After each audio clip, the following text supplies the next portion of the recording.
parce que li taxoon aussi nga dégg li taxoon ku mel ni Aminata Touré ak sa coalition ñu génn vers 0 heure pour annoncer seen ay résultats bokk na ci li ñu doon ruumandaat di waxu cohabitation ci assemblée nationale. loolu lañ doon wax te cohabitation li ko mën a indi mooy opposition bi gagné am majorité à l'assemblée nationale. cohabitation ndax ni nga gisee ñun suñu régime bii nga xam ni moom moo ñu jiite muy régime présidentiel ndax cohabitation mën na ci am ci assemblée nationale ak bu ci amee ndax musiba lay doon ci réew mi ak lan la mën a jur.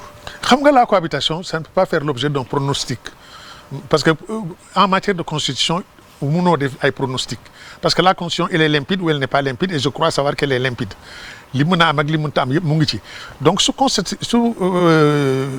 cohabitation doon am itam ça ne peut sortir que des entrailles de la constitution et bien sûr aussi de l'arithmétique électorale parce que cohabitation suy am lan moo ko mën a jur le rapport de force électorale.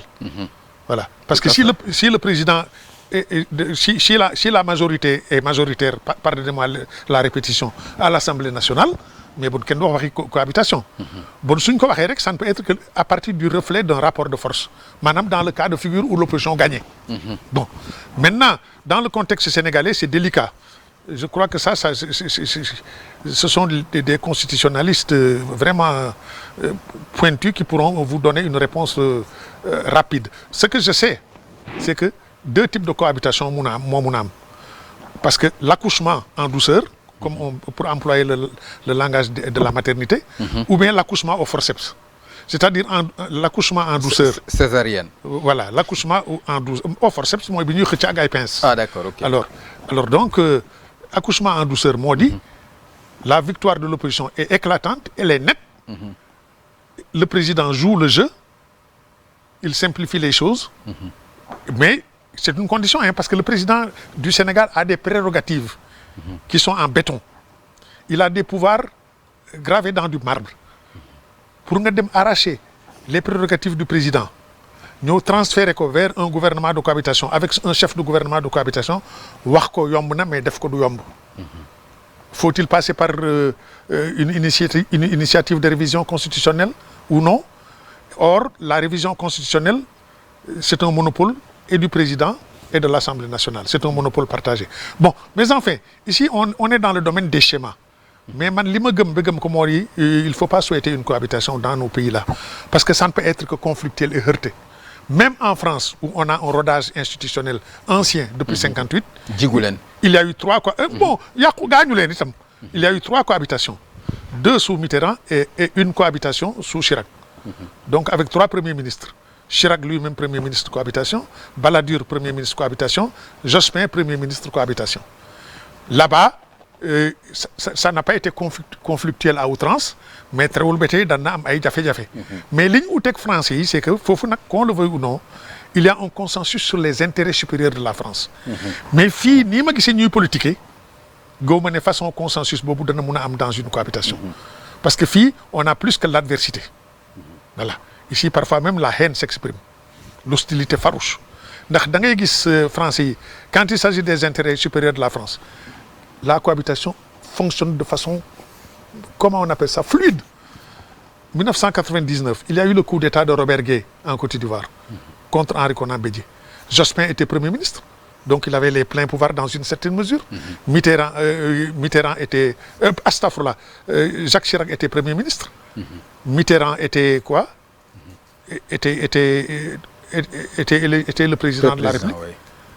Non, c'est l'inverse. C'est Jospin qui était Premier ministre et Jacques Chirac était président de la République. Moi, la 3e cohabitation. Mais Chirac voulait intervenir pour réinstaller Bédié. Les forces françaises de Dakar ont été mises en état d'alerte. L'ambassadeur de France qui était en Côte d'Ivoire, Michel Dupuche, avait fait une note favorable à une intervention. Mais Jospin a freiné des 4 fers ne ko du fi am. France-Afrique boobu dinañ ci ñëw. waaw mais daf ko freiné des 4 fers. ok te loo ci gis. Chirac a tempéré. ne attention bon nag nañ def li Jospin wax. mais dans un pays comme celui-là comme le Sénégal. nga xam ne junj nga ni voilà parfois du intérêt askan bi. intéressé wu leen parfois mën na dem ba. iñaan ak haine comme ni nga ko waxee. est-ce que Sonko va tempérer face à Macky est-ce que Macky va tempérer face à Sonko xam nga c'est moins évident. bon moo tax ma ne la man daal li ma gënal moo di que le suffrage universel ne nous impose pas une cohabitation parce qu'elle sera forcément conflictuelle et heurtée. Ah oui, conflictuelle et heurtée.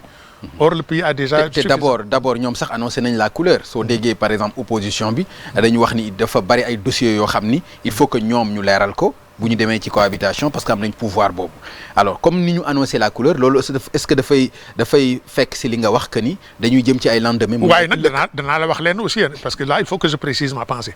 La cohabitation ne se décrète pas c'est un rapport de force électorale moo koy jur si le peuple le veut il y en aura.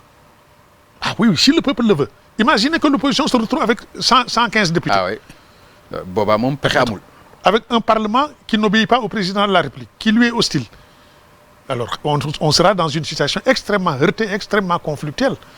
Voilà. Dès que le président de la République perd le contrôle de l'Assemblée, ça devient compliqué. D'accord.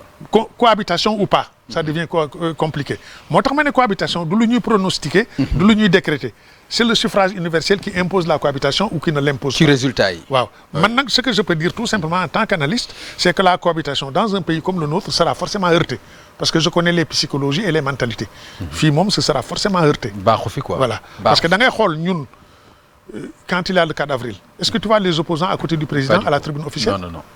Alors que dans certaines démocraties, même au Barki Dembe, Patrice Talon, il a célébré la fête de l'indépendance au Bénin. Il y avait Sogolo à côté. Il y avait Yahibouni à côté. France, le 14 juillet, dans le jardin, quand il a le cocktail, même les communistes, ils viennent à l'Élysée. Tu vois, même les anciens présidents. Mais fii gis nga ko man fii xol yi ni mu bindoo ni xol yi demee moo tax gis nga ko te pourtant ça c'est le minimum démocratique. C'est le minimum démocratique mais on n'est même pas capable d'accéder à ce minimum démocratique. Ok voilà fii da ngay dégg même opposant bi di wax du ma toog ak président de la République. voilà wala du ma ko fréquenter wala du ma wax ak moom wala su ma woowee du ma ko wuyu. voilà di nga gis aussi mu nekk lu réciproque aussi. voilà c'est pourquoi je plaide pour une démocratie adulte. Ok mais ñu ñëw tuuti ci loo xam ne si suñu ginnaaw